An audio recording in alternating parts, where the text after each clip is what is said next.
Hello beautiful people of the internet, welcome back or welcome to my channel. If you are new here, my name is VicStar999 and today we are starting a new series. This is the first episode of my playing every Zelda game in chronological order. I've loved Zelda since I was young, but I've probably only played maybe 3 of the games and just recently finished my first Zelda game, which is on my channel. I beat Breath of the Wild, but to each their own. I just kind of felt like a phony for saying, oh yeah, I love Zelda games. I love the Legend of Zelda series. I'm such a big fan.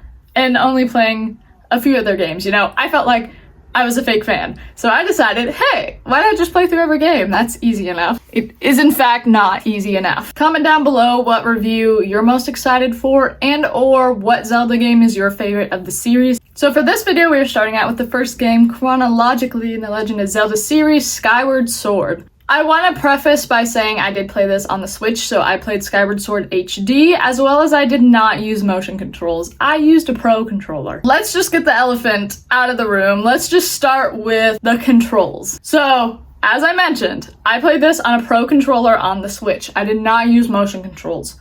The controls kicked my butt. I hate these stupid controls.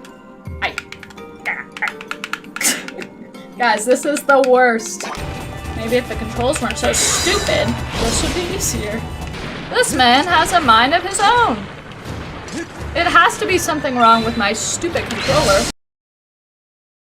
Hands down, the hardest part of the game was the controls. My Joy-Cons don't work very well, so that's why I had to use the controller. But holy cow, I was so frustrated playing this. I was streaming this game, and I'm streaming all of the games as I play them. I was so angry, and I was like, everyone is going to stop watching because I'm raging at my controller. I've heard people even mention that with Joy-Cons, or if they're playing it on the Wii, even with the motion controls, the controls are still not so good.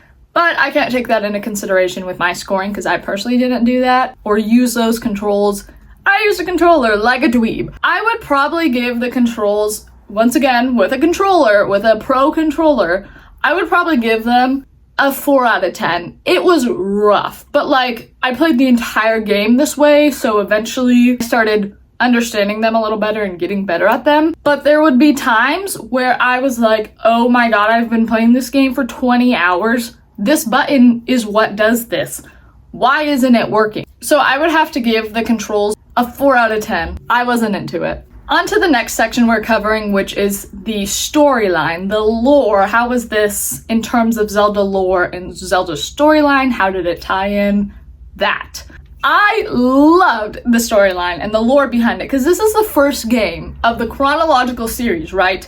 You have to knock this out of the park. I thought the storyline was so good, explaining who Zelda is, who Link is, and who Demise is, and what they will become in the future. For a new Zelda player, playing this is really important because of the storyline and the lore and explaining why Zelda and Link are in every game and how every game is connected, because Demise kind of explained it in the end. Spoiler warning if you don't know about the Zelda storyline or anything. I loved that Zelda explained that she's Hylia. She is reincarnated Hylia, and Link is always going to be reincarnated to protect her, and Demise is always going to be reincarnated because they are all part of the same curse.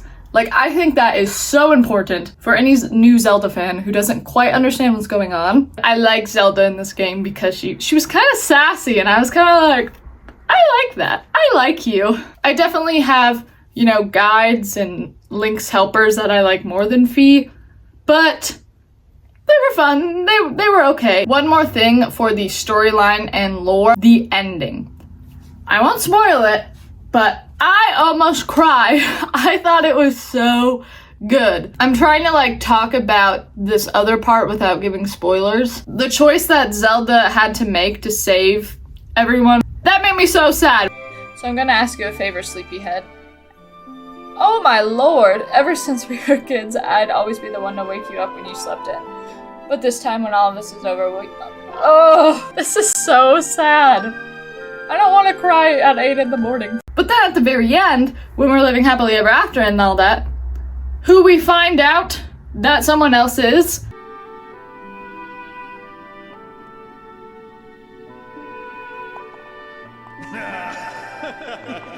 Oh! That really tied the storyline up to a 10 out of 10 for me. The storyline and the lore of this game, just because it is the first game and it does explain so much, 10 out of 10. So the next thing we're going to review is the gameplay. So there are specific regions in this game. There's the forested region, there's the desert region, there's the fire region, and then there's a sky region. I personally thought there was a lot of backtracking in this game, because you went through and got the 3 things you needed from the forest region, the fire region, the desert region. Then you have to backtrack and get 3 more things from each region, which is very common in a lot of Zelda games.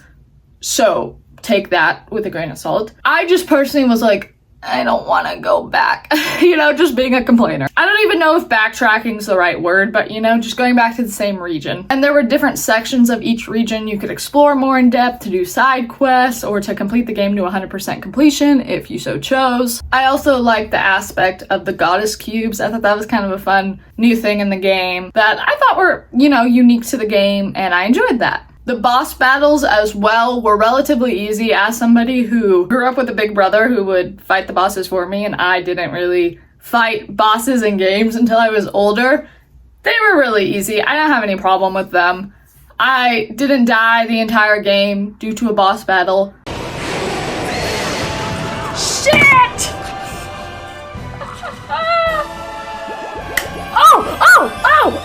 Oh! There's a chance! Shoot! Shoot!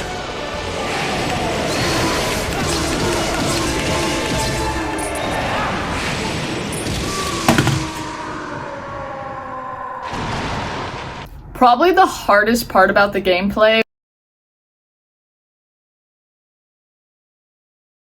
is the Silent Realm. Listen to my words. The Silent Realm, do not go to it. It is so... Well, you're gonna have to go to it if you want to finish the game. But it is so challenging. Go! Woo! Oh my god. I just have to hit that flame. I just have to hit that flame.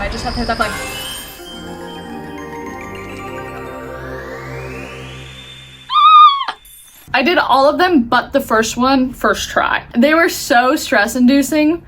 Even though I did them first try, I didn't have to keep redoing them, which would probably make me so frustrated and quit the game. The Silent Realm in general, I understand storyline-wise and lore-wise why this was added, but I was like, oh my god, can we not do this again? I'd probably give the gameplay overall, an 7 or 8 out of 10. I'll go with 7 out of 10. In summary, I would say the main reason I give the gameplay a 7 out of 10 is because of the Silent Realm. So for the last scoring section of this video, I'm doing the side quests as well as the side characters. Let me preface by saying I do not do Zelda games to 100% completion. Props to y'all who can do, if you can do Breath of the Wild to 100% completion, wow, you have skill. With that being said, the side quest I did do, I enjoyed. I thought they were fun. The demon who lives under Skyloft and that whole quest line, I didn't do, but I started a part of it and I liked it. I thought it was fun. Any of the little side quests that I did do, I enjoyed. I thought they were fun. Just helping people out, because nobody in any Zelda game can function by themselves. They need this little boy who's wearing green and trying to save a princess to do everything for them. Just saying. That's my gripe with the people of Hyrule or Skyloft or wherever we're located. The side characters in this game, they were fun. I enjoyed them. I hated Groose at the beginning.